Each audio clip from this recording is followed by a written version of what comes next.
another episode of Nurses Off Duty. My name is Angie, and we have Addie. And Addie is still with us, guys. And guys, we just want to thank everybody who's still watching, and just want to ask our subscribers to share our videos. And new subscribers, please go ahead and press the like button and share, and also share our videos. So Addie, what is the topic for tonight? Our topic for tonight, there's been a lot of news lately with hospital staffing issues and hospital for profit that are putting patients' lives in jeopardy over profit. So we're going to discuss that tonight. Mm-hmm.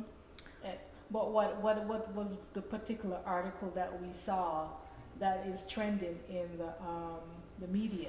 Well, I think for the last few weeks, I believe we wanted to discuss what's going on with HCA. However, I think one of the hospitals, and we're going to talk about the stats of how HCA is the biggest provider in these United States. Mm-hmm. And apparently they haven't been doing what they're supposed to be doing when it comes to patient safety. So we're going to discuss that. Yeah, because we did. I mean, I've been aware that there's shortage, but I didn't know that HCA was, even before the pandemic, had a huge issue.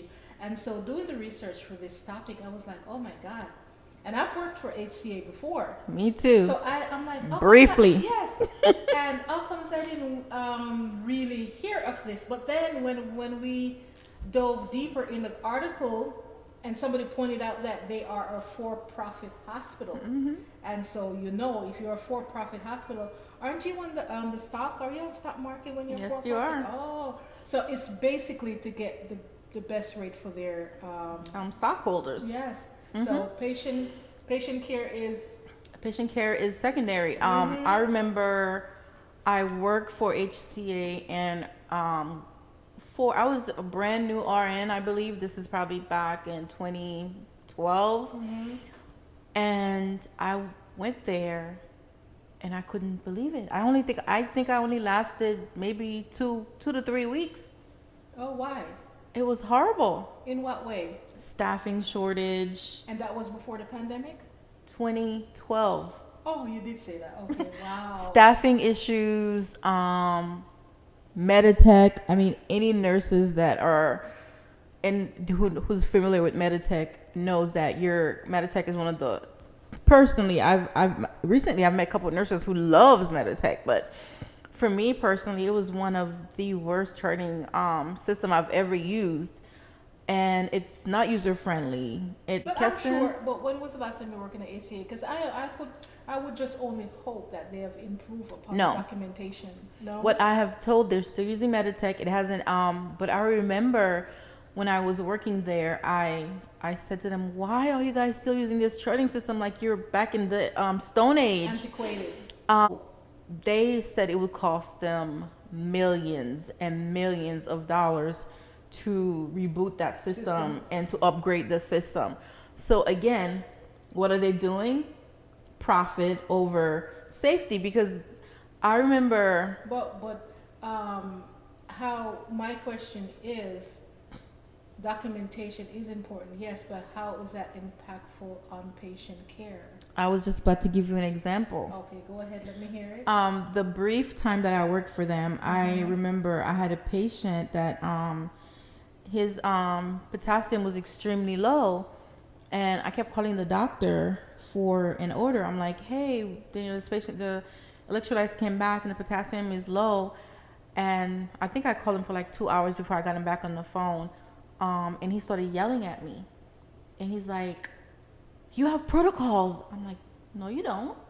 I'm looking for protocols." But apparently the charting system, there is a way. It's not, you remember how if you ever use any charting system, you have all your med listing, you have everything that you need, or it's easy for you to find protocols and stuff like that.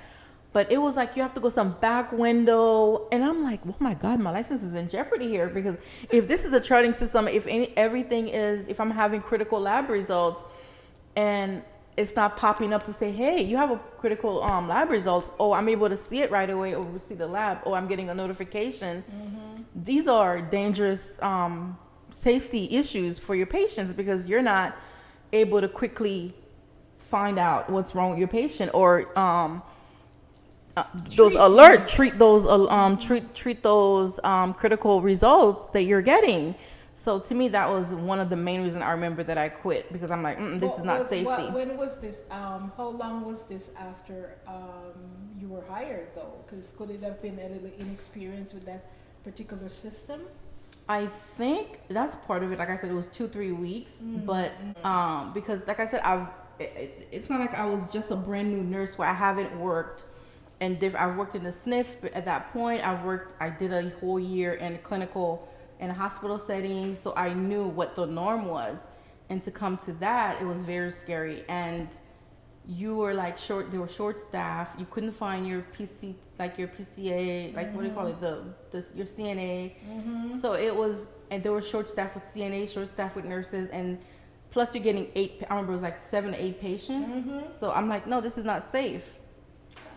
From my experience with HCA, I just remember, yes, we were short staff, and we were so short staff. If you come on the floor as a nurse, you're getting 7 to 8 patients, like you said, and these were critical patients. And if you get a unit clerk to put in your order, you don't get a CNA. What? If you get a CNA, you don't get a unit clerk. So of course you're going to opt to get the CNA because I can put my order in quickly, but that still take away from me being at the bedside, right? Because I'm so busy trying to put the orders in, and that was always the issue. And they fired me from the job. They had fired me from that job. I think I mentioned one time. What year was this? I don't remember, but that was the year where I didn't care. Because what happened? I think you said that was when you were in Jacksonville.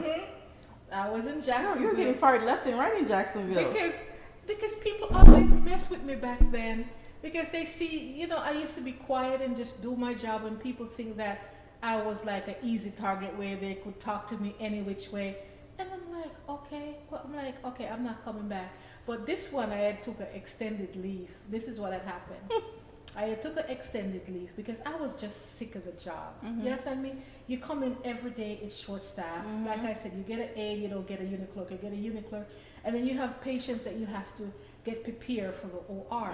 And this is the time, you remember, that was the year, maybe that wasn't the year, but that was the time when you, as a nurse, had to get the patient to sign the consent for OR before they changed the protocol. You remember? They changed the protocol because the patients always have all these questions about the surgery that they're about to have, and they used to get us to get the patient to sign. And so you have to go give the patient the consent to sign. They have questions. You have to call the doctor. The patient have questions. Blah blah blah. Anyway, and I'm like, it became too much, so I just took an extended leave, and I didn't quit. And so when my extended leave was over, I just didn't show up, and that was the HCA. It was just so understaffed, and I worked on a busy floor. But can you imagine, those issues were happening back, how long ago, like 10, 15 years? 2010. Yeah, so like 13 years ago. So no, it's not even 2010 because I came back 2010, so it must have been 2006 or 2007. Yeah. So you talking about almost 2 decades, and we're having the same conversation, the same issues. Yep. So the main thing is, should healthcare provider system be for profit? Because the thing is, you're not ensuring.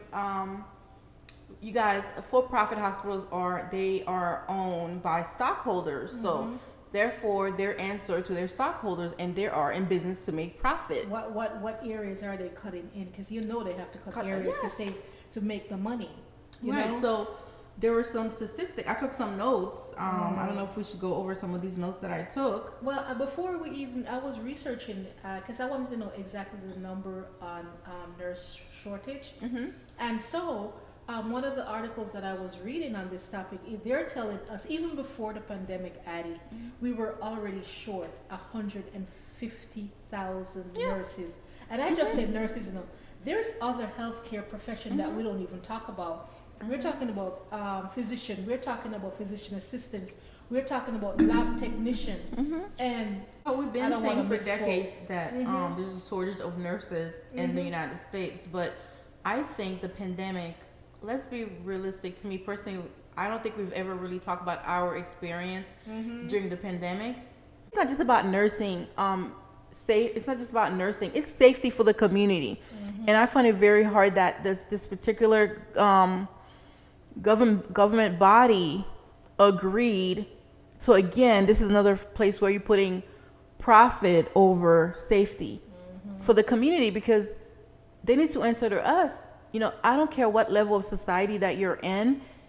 Everybody goes to the hospital. Everybody needs help sometime. You could be a multi-billionaire and you're going to the hospital for something. For something. So for you as somebody who we the citizen put in power to protect us, that you're answering to a healthcare system over us and not putting our safety, that's trouble. That's troubling to me. It's always been that way, unfortunately. You know, But you know, Addie, you spoke about HCA and the issues that HCA have and still haven't. So my question to you, because it seemed to me, because the article goes back for so many years when we were researching it, people from years ago complaining about the unsafe issue at this hospital, the low ratios at this hospital, even the physician we just watched that talk about how dangerous it is at an HCA hospital. And he was a neurosurgeon. And talk about how unsafe it is because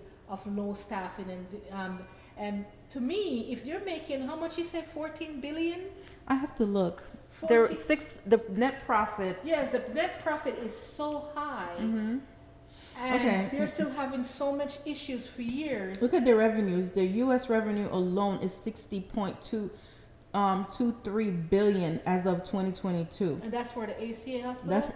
That's HCA hospital alone. In 2022? 2022. So where is the disconnect in getting staff, and they don't want to pay for it, or they're watching that particular? Well, we all know that they're watching the profit, yes. But my goodness, when do you say to yourself, or the government body in that particular area, when do they put some lien on them to say, like, wait a minute, I know you're a for-profit hospital, but we still have to be careful about safety to the community. That you could be for-profit, but you still answer to the community. Yes. You still answer to somebody of higher authority. And again, if you're for profit, I'm sure you have a lot of lobbyists that safety. And this go back to, you just mentioned about more nurses are being targeted for malpractice or whatever. And it goes back to this. Now that, they're making an unsafe environment, which is the big wigs in the hospital, right? And you as the nurse is going in, working in an unsafe environment and making mistakes. So they're quick to blame you as an individual, right? And they don't see the organization as an issue. That's responsible for creating an unsafe environment. For not only their employees, but for to me, I'll go again for the community, because I believe on the article that we read in a hospital, the staff actually were protesting in Tampa recently, and one of the monitor tech mentioned, and I forgot her name, she said, it's so unsafe. Imagine I'm trying to call, I can't get a nurse. Imagine you have a patient that's having a deadly rhythm, as a monitor tech. Yeah. You're calling, you're trying to reach the nurse to say, hey, I need you to check. The monitor tech can't leave her desk, because guess what? She's responsible for a number of other patients. And she's trying to reach the nurse. She can't reach the nurse. She's like, I can't even reach the charge nurse. She's like, those are deadly consequences of being short-staffed. Yes. And I'm serious. Florida nurses, if we don't come together and try to make some changes, I don't know what to say, because guess what? HCA has the most hospital in Florida. In Florida, HCA has. I was like, of course. HCA has what, as of listen to the stats, right? It says HCA, the nation's largest for-profit hospital chain. HCA Health is the nation's leading healthcare provider in the country, with 184 hospitals nationwide and 46 in Florida, the most of any states, right? So, and then like I told you again, they reported record revenues. And okay, for one quarter alone, they reported this quarter, it says they reported a $15 billion in the first quarter of 2023. Wow. $15 billion in the billion. first quarter. The first quarter. Remember earlier I said that was... Addie, if you're making $15 billion a quarter, you can hire some damn healthcare workers. And they made $60 billion last year overall. Ouch. Okay. Right? So you're making that amount, that's profit, right? And then I even read recently that their dividend has increased by 14%. So they're paying their shareholders dividend. Their shareholders are happy, but as a shareholder, you also live near a HCA hospital. But one of the problem with that too, Addie, is because all of this stuff that's happening in those particular hospitals, to me, it's not really out there. Or am I just under a rug as usual? I'm like, I don't hear about these things, you know, like they're in the news. It's I hear hospitals in the news, but I don't see the target is a HCA. No. HCA, you know. Was it ABC News that just did? ABC News is doing expose on them right now. Oh, really? They've been doing it, and that's when the doctor came in, the neurosurgeon. Remember how the neurosurgeon just said in the news that he was performing surgery, a brain surgery operation, and the patient woke up During surgery. During surgery, because guess what? He mentioned the hospital fired all the anesthesiologists, all the seasoned team. Yeah, the seasoned team with all this experience. And then hired, like, I think the way he mentioned it, just not staff, but like as needed, anesthesiologists. They probably had what do you call it, top. They probably topped their salary, reach the top of their salary range, and so it's easier to get a bunch of new team where they can give them less money. Yeah, and surgery, most hospital, your big ticket profit come from surgery. So you want to provide your hospital. You want your hospital to be known that it's a safe surgical facility with the best of the best. Of course, that's scary. Above profit. Can you imagine you having surgery and you woke up in the middle, especially brain surgery?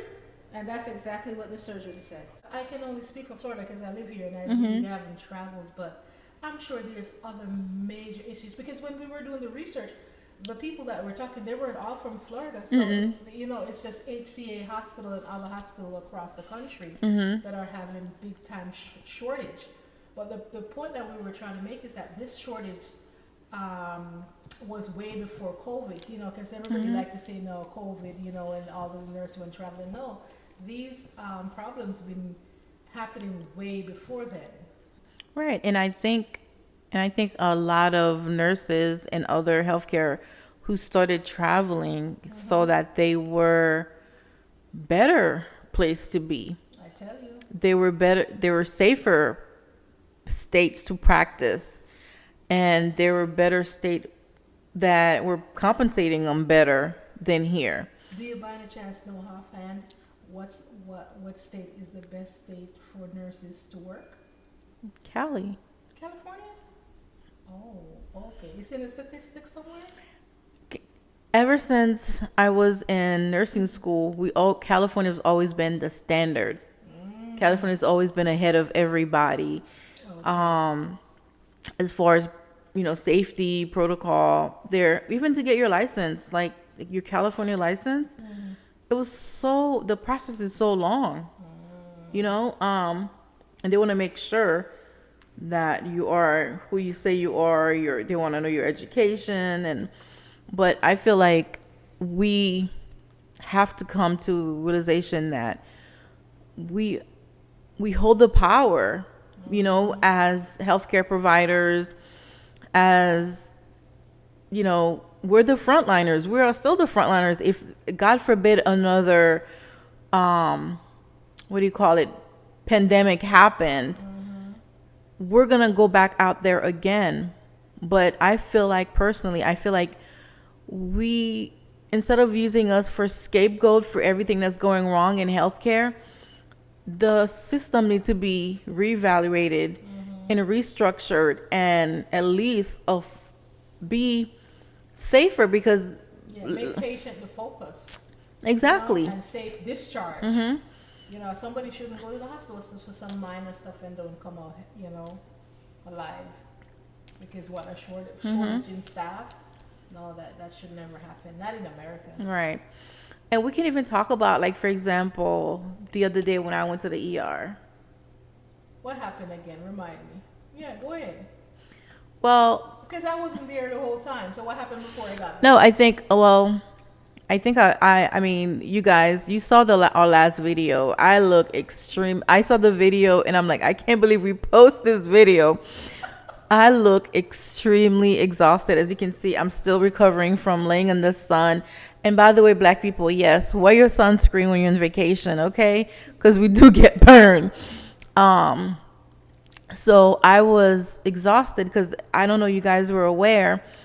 I was going back, let's say I came, how many times?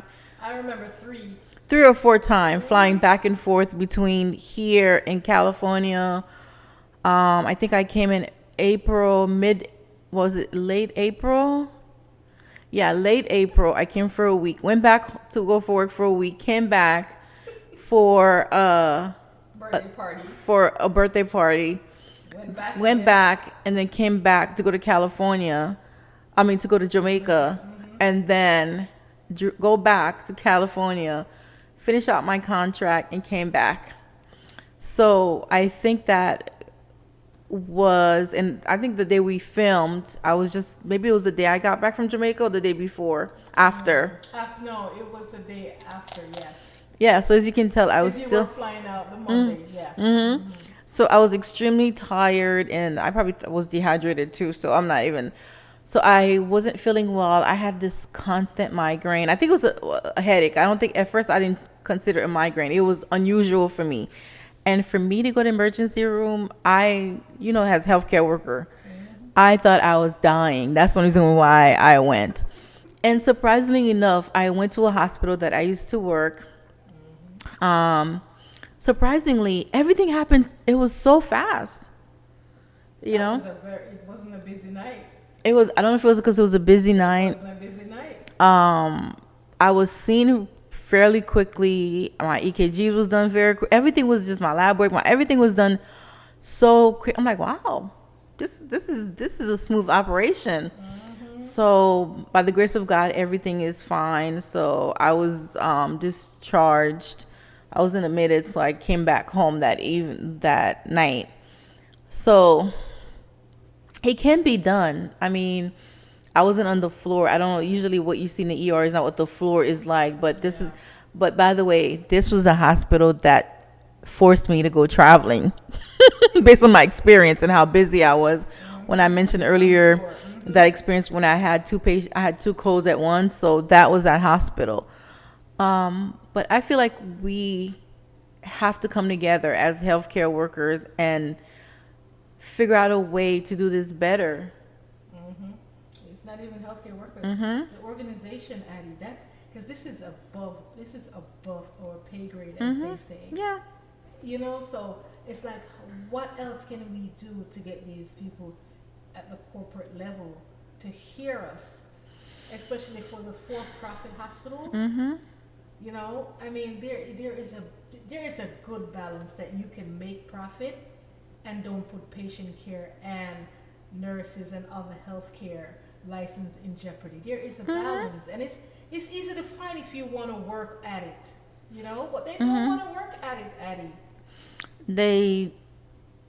I don't know. I think putting profit first is always going to be problematic for the community. Every community should have some type of standard when it comes to your health care, because it could be your child, it could be your mom, it could be your dad, it could be you that need that care. And guys, do your own research too. Right. If you type in unsafe hospitals, in the United States, are the most reported unsafe situation, an unsafe hospital in the United States, you'll see what hospital will come up. We don't even have to say the name. You'll see it pop up there, and you'll hear stories after stories after stories about this for-profit hospital. But we're just mentioning this because it was recently in the news. Oh yes.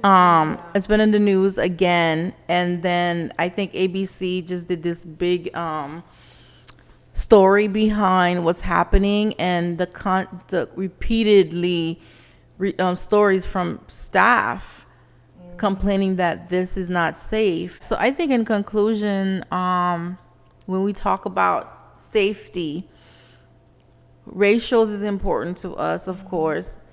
We want to have supplies. Adequate orientation. Oh, that's a very good one we didn't talk about. Adequate orientation. And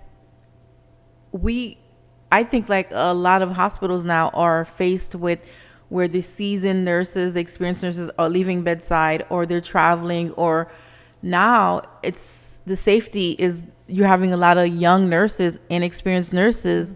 You don't know how many floors I've gone to where every majority of the staff have no less than 1 year or 2 years experience. And that's the thing, you know? You have the staff who have very little experience. And there's little off them. You're already understaffed, and plus the staff that you do have little experience. You see what kind of combination that can be. Very dangerous, deadly, and yes. Yeah, that's boy.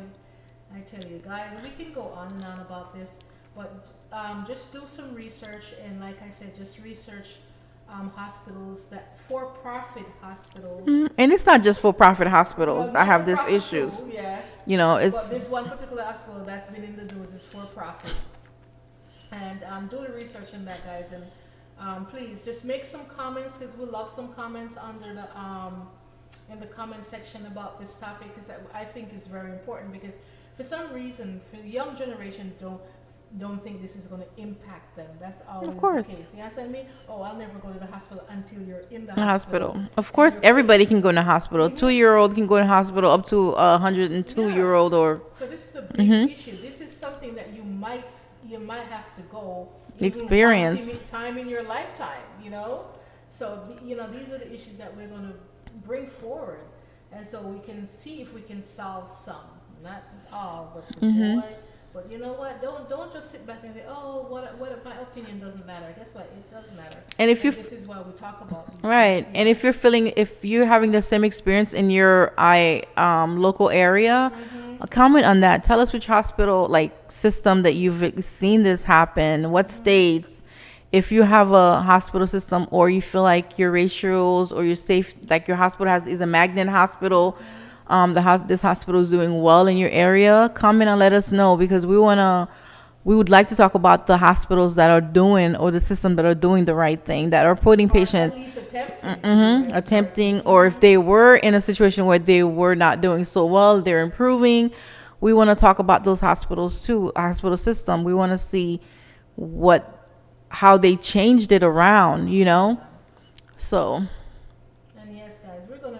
Right here, so we just want to say thank you for all our subscribers. Thank you for the non-subscribers, but the watchers, right? People are watching, and so we're just going to ask everybody if they can subscribe and share our videos, so we can continue to grow. And just want to say again, thank you. Oh, yeah, go ahead. Addie, you want to wrap it up, since you want to cut me off in the middle of my speech? Sorry, but I was gonna say we should let us know what topic. I think I posted that on somebody's comment the other day. Let us know what topic we should be talking about. I feel we are a nursing, we talk about things that are nursing, but there's a lot of things that are happening in social media and around the world that we want to talk about, that I think we all can have perspectives on those issues, and we can share our perspective. That's what I wanted to say. Okay, and that's it for us, guys. Thank you, guys. Thank you. Bye. Bye.